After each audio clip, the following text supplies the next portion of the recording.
பைபிளில் பல புத்தகங்கள் உள்ளன. 66 புத்தகங்கள் உள்ளன. அந்த 66 புத்தகங்கள் ஒவ்வொன்றும் தனித்தனியாக வெவ்வேறு காலங்களில் எழுதப்பட்டவை. அதில் ஒரு அற்புதமான புத்தகம் இப்பிரசங்கி என்ற புத்தகம். இப்பிரசங்கி புத்தகத்தில் நாம் படித்தது போல் இப்பிரசங்கி புத்தகத்தின் முதல் அதிகாரம் 2வது வசனத்தை நாம் படித்தோம். அதாவது சாலமோன் ஒரு பெரிய ராஜா. பூமியில் அவருக்கு சமமான ஞானி யாரும் இல்லை. அவர் வாழ்ந்த காலத்தில் தனது வாழ்க்கையின் ஆரம்பத்தில் எழுதிய ஒரு வசனத்தை நாம் படிப்போம். முதலில் அந்த வசனத்தை நாம் வாசிப்போம். தாவீதின் மகனான பிரசங்கி சொன்ன வார்த்தைகள் ஜூட். இந்த வார்த்தைகள் யார் எழுதியது? தாவீதின் மகன். இது ஸ்லாங். இந்த வார்த்தைகள் நீங்கள் பார்த்தது போல்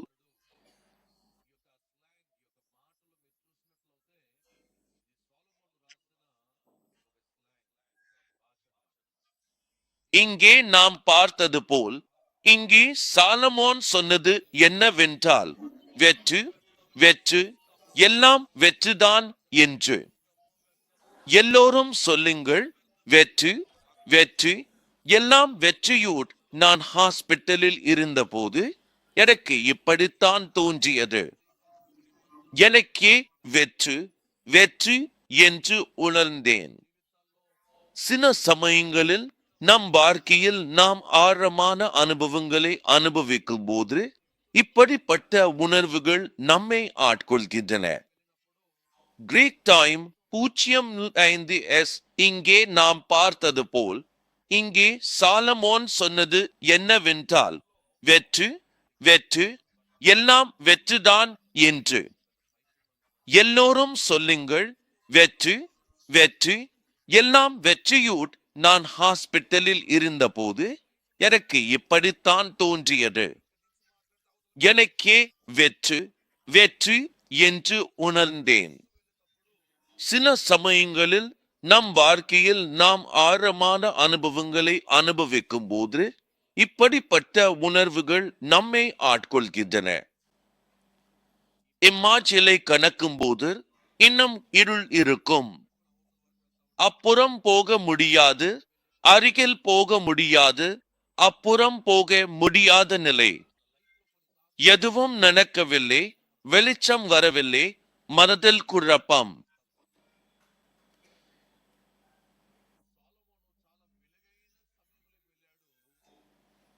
ஆயினும் வாழ்க்கை பயணத்தில் அவர் அந்த சுரங்கம் போன்ற இடத்துக்கு போன போது, நடுவில் வந்த போது அவர் சேர்த்து கொண்டார்.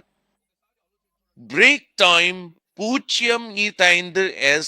அதற்கு பிறகு நாங்கள் நினைவு செய்து சமாதி அருகே சென்று சுத்தம் செய்து பராமரித்தோம்.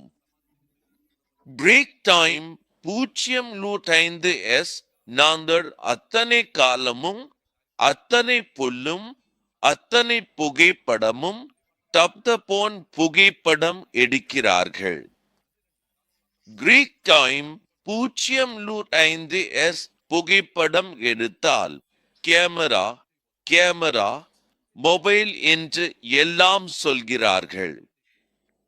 Greek time 05S. வேறதாவது வேறதாவது எல்லாமே வேறதாவது. Greek time 05S. 2வது அதிகாரத்திற்கு வந்தபோது 3வது அதிகாரத்தில் முதலில் வந்ததிலிருந்து எதற்காக வந்தோம் என்று படிக்கும் போது சாலமோன் சொல்கிறார், ஒவ்வொன்றுக்கும் ஒரு காலம் உண்டு. Greek time 05S. அந்த நீதிமான்களில் அவர் அதிகாரம் கொண்டவர். தேவன் எல்லாவற்றையும் அவர் அதிகாரத்தின் கீழ் வைத்திருக்கிறார். கிரேக் டைம் 005S ஆண்டவரே, தலைமுறைகள் உங்கள் வாசஸ்தலம். நீங்கள் மலைகள், பூமி, உலகம் உருவாக்கப்படுவதற்கு முன்பும் யுக யுகங்களுக்கும் நீங்கள் தேவன். கிரேக் டைம் 005S எல்லாம் படைக்கப்படுவதற்கு முன்பும் யுக யுகங்களுக்கும் தேவன் நீங்கள்தான். கிரேக் டைம் 005S நாம் பயணம் முடிந்த பிறகு மீண்டும் அவரிடம் சேர வேண்டும். கிரேக் டைம் 005S ஆனால் நம் இலக்கை மறந்து விட்டோம் என்றால் அது மிகவும் மோசமானது, வேறு வழி இல்லை. கிரேக் டைம் 005S நாம் மறக்க கூடாது. கிரேக் டைம் 005S ஆனால் சாலமோன் எழுதுகிறார், பிறகு பிரசங்கியின் புத்தகத்தில் 5வது அதிகாரம் 10வது வசனத்தில், நாம் எல்லாம் உணவுக்காக ஓடுகிறோம். கிரேக் டைம் 005S இன்னும் சம்பாதிக்க வேண்டும், எல்லாவற்றையும் சேர்க்க வேண்டும், இன்னும் போதும் என்று ஒருபோதும் நினைக்க மாட்டார்கள். கிரேக் டைம் 005S நான் ஒரு குடும்பத்தை பார்த்தேன், அவர்கள் வீட்டை அலங்கரித்தார்கள். கிரேக் டைம் 005S இந்த வாரம் அந்த நியூயார்க் டைம்ஸ் நேற்றுக்கு மட்டும் இருக்கிறார்கள். கிரேக் டைம் 005S பிறகு வாழ்க்கை காலம், அவர் ஒரு நாளும் இறப்பதற்கு வருவார். கிரேக் டைம் 005S தேவனுடைய மகிமையை தூரப்படுத்துகிறார்கள். கிரேக் டைம் 005S இன்னும் வேண்டும், இன்னும் வேண்டும், இன்னும் மேலே வேண்டும், இன்னும் வேண்டும். கிரேக் டைம் 005S தேவனுக்கு நாம் பல ஆராதனை நேரங்களை கொடுத்தோம். காலை நேரம், மாலை நேரம், 10க்கும் நேரம், மாலை 4 மணிக்கும் நேரம், காலை நேரம், காலை நேரம், காலை நேரம். பிரேக் டைம் 005S பண்டிகைக்கு போய்விட்டார்கள். பிரேக் டைம் 005S காலை 6 மணிக்கு வந்து விடுவார்கள், இன்னும் நேரம் ஆகிவிட்டது. பிரேக் டைம் 005S இறுதியில், எனக்கு இவ்வளவு நேரம் இருந்தாலும் தேவன். சாலமோன் மகாஞானி சொல்கிறார், இன்னும் வேண்டும், இன்னும் வேண்டும். பிரேக் டைம் 005S பிரசங்கியின் புத்தகம் 9வது அதிகாரம் 2-3 வசனங்கள். Greek time 005S.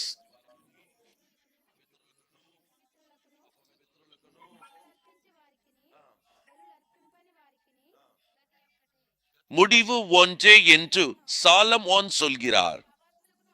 நல்லவர்களுக்கு தீங்கு நடக்குமா என்று அவர் கேட்கிறார். நல்லவர்களுக்கு தீங்கு நடக்கலாம், கெட்டவர்களுக்கு தீங்கு நடக்கிறது. இது இயற்கையின் விதி. இயேசு பிரபுவை நம்பும் ஒருவருக்கும் கஷ்டங்கள் உண்டு, இயேசு பிரபுவை நம்பாதவருக்கும் கஷ்டங்கள் உண்டு. கஷ்டங்கள் வந்தால் என்ன செய்ய வேண்டும்? தேவனிடம் வந்து சாந்தி பெற வேண்டும். தேவனை மறந்து வாழ்ந்தால் தேவனை உறுதியாக பிடிக்க வேண்டும். பிரசங்கியின் புத்தகம் 3வது அதிகாரம் 13வது வசனத்தை படித்தால், மனிதனுக்கு தேவன் கொடுத்த பரிசு என்பதை அறிய வேண்டாம்.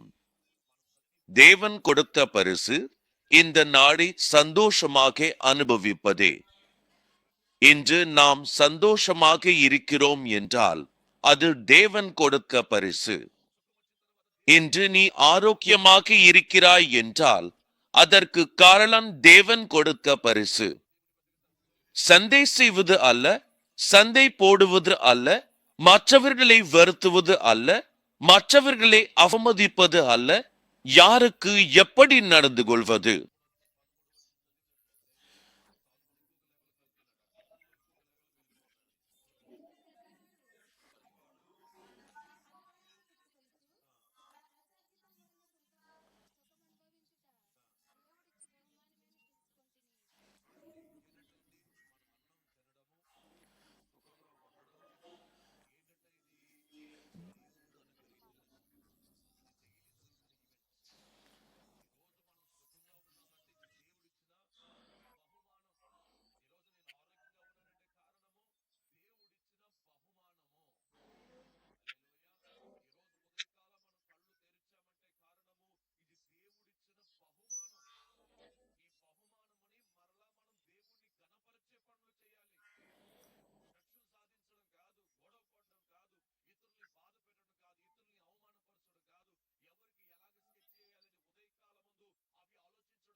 நீங்கள் உங்கள் வாழ்க்கையில் எப்படி நடந்து கொள்கிறீர்கள்? உங்கள் மாமியாரை எப்படி ஏமாற்றலாம் என்று யோசித்தால் அதற்கு என்ன பலன் கிடைக்கும்? பிரேக் டைம் 0.5s நீங்கள் உங்கள் மாமியாருக்கு செய்ததே நாளை உங்கள் மருமகள் உங்களுக்கு செய்வாள். அதுதான் விதை விதைத்ததை அறுவடை செய்வது. இதை சிந்தியுங்கள். கிரேட் டைம் 0.5s அஜயனுக்காக ஒரு பகுதியில் சொல்கிறார். பாருங்கள், அந்த போர்களை விட இங்கு ஞானம் பற்றி பேசப்படுகிறது. அதேபோல் ஞானம் உள்ளவராக இருந்தால் நல்லது செய்யும் பழக்கம் உண்டாகும். எல்லோரும் சந்தோஷமாக இருப்பார்கள், எல்லோரும் பண்டிகை கொண்டாடுவார்கள், எல்லோரும் மகிழ்ச்சியாக இருப்பார்கள். பிரேக் டைம் 0.5s பாவம் மனிதனை கீழே இழுத்து விடுகிறது. பரிசுத்தம் தேவனுடைய பிள்ளைகளாக நம்மை அடையாளம் காண செய்கிறது.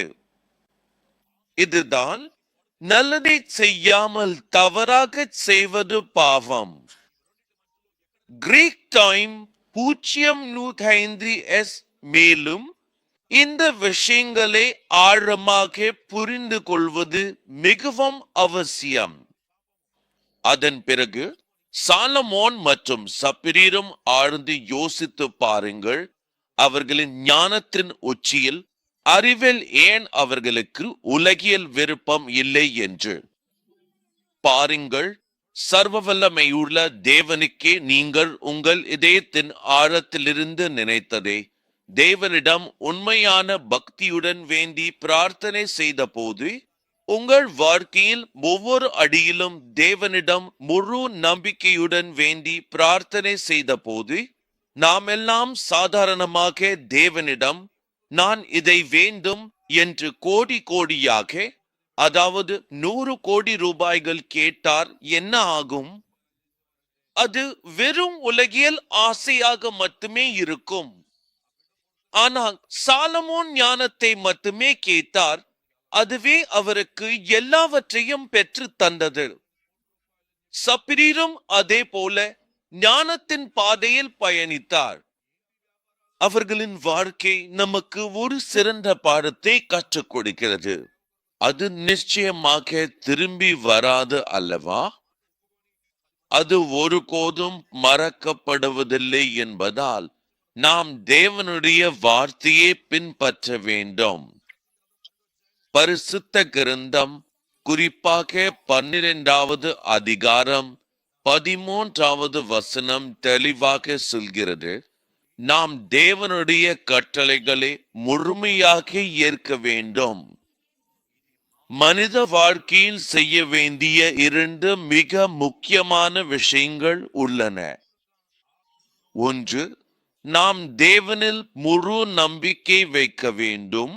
இரண்டாவது, நாம் தேவனுடைய கட்டளைகளை எப்போதும் நினைவில் வைத்துக் கொள்ள வேண்டும்.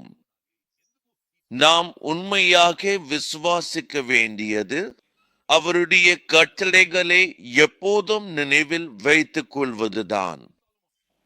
இந்த பரிசுத்த கிரந்தத்தை எழுதியவர் ஞானமுள்ள சாலமோன். சாலமோனின் தாயார் பெயர் பெத்சேபா. அவர் சில தவறாக நடந்து கொண்டு சில பாவம் நரி செய்தார். ஆரம்பத்தில் அவர் உரியாவை கொன்றுவிட்டார். இது பெத்சேபாவுக்கும் தாவீதுக்கும் மிகுந்த துக்கத்தையும் வேதனையையும் ஏற்படுத்தியது.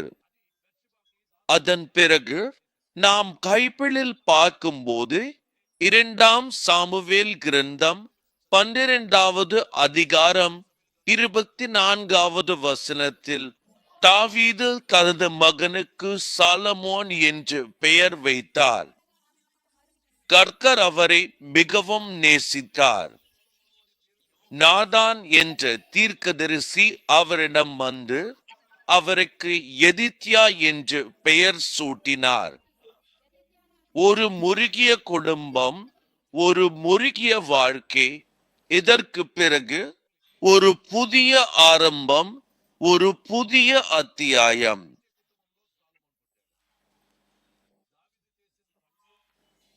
பெத்சேபா செய்த பாவங்களை எல்லாம் பார்க்கும்போது அது மிகவும் கொடூரமாக இருக்கிறது.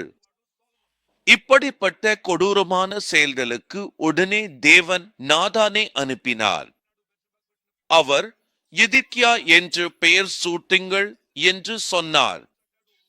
இதைவிட எனக்கு மிகவும் மகிழ்ச்சி அளிப்பது என் பிரியமானவன் என்று தேவன் சாலமோனுக்கு பெயர் வைத்தார். இப்போது இன்னும் முன்னே செல்லலாம். உங்கள் மனதில் நான் எப்படி பிறந்தேன், தாவீது எப்படி வாழ்ந்தார், இவை எல்லாம் இருக்கலாம். நீ சொல்வாய், அந்த தாவீதுக்கு முதல் மனைவியால் பிறந்த பிள்ளைகள் என்ன ஆனார்கள் என்று. அவர்கள் எவ்வளவு துன்பம் அனுபவித்தார்கள், எவ்வளவு அவமானகரமாக இருந்தது. ஆனால் அவருடைய தந்தை தேவனுடைய கிருபையால் அவருடைய தந்தை அவருக்கு தேவனுடைய வார்த்தையை போதித்தார். தேவனுடைய வார்த்தையை சாலமோனுக்கு அவருடைய தந்தை போதித்தார் என்று சொல்கிறார்கள். அப்படியே போதித்தார். சாலமோனும் தேவனுடைய இப்படி ராஜாக்கள் புத்தகம் என்பது ஒரு மிகவும் அதிசயமான புத்தகம். இந்த ராஜாக்கள் புத்தகம், இராசாக்கள் புத்தகத்தில் நீங்கள் வரும்போது முதல் இராசாக்கள் புத்தகத்தில் முதல் அதிகாரத்தை நீங்கள் விட்டுவிட்டால் 9வது அதிகாரம் வரை 10வது வசனத்தில் தாவீது இறந்து விடுகிறார். தாவீது இறந்து விடுகிறார். தாவீது இறந்த பிறகு தேவன் சாலமோனை ராஜாவாக நியமிக்கிறார். தேவன் சாலமோனை ராஜாவாக நியமித்து அது மிகவும் அருமை. இங்கு அதற்கு பிறகு நீங்கள் பைபிளில் பார்த்தபோது தாவீதின் மகன் சாலமோன் அதிசயமான தேவனுடைய ஆலயத்தை கட்ட ஆரம்பித்தார். Greek time 005S. மிகவும் சிறப்பான கற்கள் அந்த பகுதிகளில் இருந்து அவற்றை கொண்டு வந்து அந்த கற்களால் என்ன செய்கிறார் என்றால், அந்த ஆலயத்தை கட்டும் பணியில் சாலமோன் ஈடுபட்டார். அந்த சமயத்தில் தேவனிடம் சாலமோன் அவர் அளித்த அர்ப்பணங்கள், அவர் கொடுத்த வெறிகளை பார்த்து தேவனிடம் உண்மையாக இந்த ஜனங்களை நடத்த என்ன வேண்டும்? ஞானம் வேண்டும் என்று கேட்டார். தேவன், நீ என்னவோ கேட்கப் போகிறாய் என்று நினைத்தேன். நீங்கள் கவனமாக இருக்க வேண்டும் என்று சொன்னார். சாலமோன் பிரார்த்தனை செய்தபோது ஞானத்தை கேட்டார். தேர்வுக்காக தயார் செய்யும் மாணவர்களே, ஞானத்தை நாடுங்கள், ஞானத்தை விரும்புங்கள். ஒரு ஆசி இருக்கிறது, அது இது காய்கறிகள், பழங்கள் என்று சொல்வார்கள். அதற்கு அஜேகவால் என்று பெயர். உங்களுக்கு தெரியுமா? ஒரு விஷயம் உங்களுக்கு தெரியுமா? ஒரு பழம் 3 ரூபாய் என்று வைத்துக் கொள்வோம். அதை ஏன் வாங்குகிறார்கள் என்றால், தற்காலிகமாக பசிக்காக வாங்குகிறார்கள். யாரும் வாங்கும் போதில் மிகவும் கவனமாக இருக்க வேண்டும். தற்காலிகமாக ஏதோ ஒரு வேறு இடத்தில் 5 ரூபாய்க்கு, எத்தனை ரூபாய்க்கு, 9 ரூபாய்க்கு கொடுக்கிறார்கள். இப்போது அந்த பழத்தை சம்பாதிக்க உங்கள் படிப்பை விட்டுவிட்டு இன்று உங்கள் பசிக்காக, உங்கள் வீட்டில் வசிக்கும் அன்பானவர்கள் பசிக்காக வயிற்றில் முழுமையாக நிரப்ப வேண்டும் என்று நீங்கள் ஆழமாக நினைத்தால், வரவிருக்கும் தேர்வுகள் பற்றிய எந்த விதமான பயமும் இல்லாமல் உங்கள் நெருங்கிய நண்பர்களுடன் உற்சாகமாக வெளியே சென்று அவர்களுடன் சேர்ந்து மகிழ்ச்சியான தருணங்களை அனுபவித்து சுவையான உணவுகளை உண்டு மனதை இலகுவாக்கி புத்துணர்ச்சி பெற்று வாழ்க்கையின் ஒவ்வொரு கடத்தையும் முழுமையாக அனுபவிக்க வேண்டும் என்று நான் பரிந்துரைக்கிறேன். எக்ஸாம் முக்கியமா? அல்லது ஒரு பெண்ணை காதலிப்பது, அந்த காதலுக்காக அந்த பெண்ணின் வீட்டை சுற்றி சுற்றி வருவது, அவரின் ஒரு பார்வைக்காக காத்திருப்பது, அவரின் ஒரு வார்த்தைக்காக இயங்குவது, அவரின் அருகாமையை உணர்வது, அவரின் புன்னகையை ரசிப்பது, அவரின் சந்தோஷத்திற்காக எதையும் செய்ய துணிவது, இவையெல்லாம் முக்கியமா? நான் நல்ல முடிவுகள் எடுக்கக்கூடிய மனிதராக என்னை உதவி செய்யுமாறு கடவுளை கேட்டான். கடவுளை வேண்டினான். அதுபோலவே கடவுள் மட்டுமல்ல, முதலின் சார் என்று தெரிந்த போது கடவுளை வேண்டினான். அதேபோல் அவர் கேட்டதே கடவுள் அற்புதமாக சாலமோனுக்கு அறிவு அளித்து அந்த தீர்ப்பை சொன்னார். ஒரு குழந்தையை பற்றி தீர்ப்பு சொல்லும் போது கடவுள் சாலமோனுக்கு அளித்த ஞானம் வெளிப்பட்டது. வார்த்தையே, வார்த்தையே, வார்த்தையே, வார்த்தையே, வார்த்தையே, வார்த்தையே, வார்த்தையே, வார்த்தையே, வார்த்தையே, வாக்கு. ஹல்லேலூயா. சொந்த தாயை ஏமாற்றி அந்த தாய்க்கு மிகச் சரியான நீதியை மிக அற்புதமாக வழங்கினார் சாலமோன். சாலமோன் பேசிய விதம், சாலமோன் வாழ்ந்த விதம், சாலமோனுக்கு இருந்த அளவற்ற ஞானத்தை பார்த்து பல நாடுகளின் அரசர்களும் ராணிகளும் ஏன் தூர தேசத்து மக்களும் கூட வந்து அவருடைய ஞானத்தையும் அவருடைய ஆட்சி முறையையும் கண்டு வியந்தனர். ஆனால் காலப்போக்கில் அவர் கடவுளை முழுவதுமாக மறந்துவிட்டார். கடவுளின் மகிமையை முற்றிலும் மறந்துவிட்டார். கடவுளின் மகி 300 மனைவிகள் வைத்துக் கொண்டு அவரை பூமியில் உள்ளவர்களே இவ்வளவு பெரிய பாரியரை வைத்திருக்க முடியுமா? எவ்வளவு மோசமாக நடந்து கொண்டார். எவ்வளவு மோசமாக நடந்து கொண்டார் ஒரு மனைவியுடன் சந்ததி.